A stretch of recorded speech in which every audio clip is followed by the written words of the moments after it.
зрители, в най-новите издания на шоуто игрите са по-интригуващи, по-разтърсващи, по-напрегнати и емоционални от когато и да е било. Този път залога за нашите участници е много по-голям, защото те не играят за себе си, а за една изключително благородна кауза. В този сезон на Стани богат, в предаването участват контрастиращи, противоположни и абсолютно непредвидими двойки, които са обединени на столовете на богатството единствено от желанието си да помогнат на деца в нужда. Дами и господа, Станка Златева и Нешка Робева започват своето шоу Стани богат сега!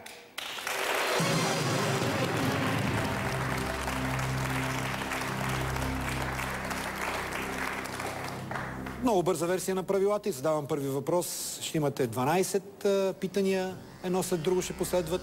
500 лева, 3000 лева и 100 000 лева. Джокерите са 50 на 50, обади се на приятел и помощ от публиката. След 3000 лева нагоре, дай Боже да стигнем, там не са сигурни парите, така че трябва да прецените риска дали да играете или да спрете. Успех!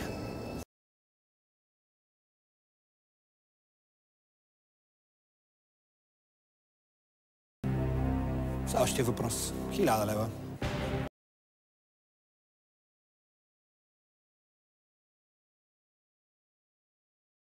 Много добре. Поздравявам ви. Благодаря. Поздравявам ви. Котата е 10 000 лева.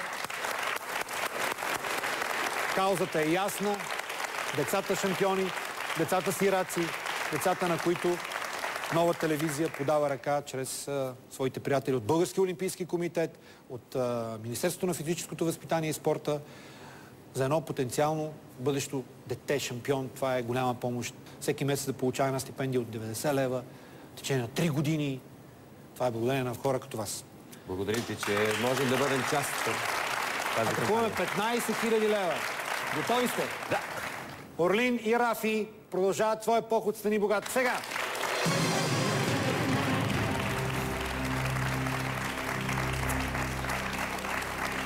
$15 000 лева и въпросът е: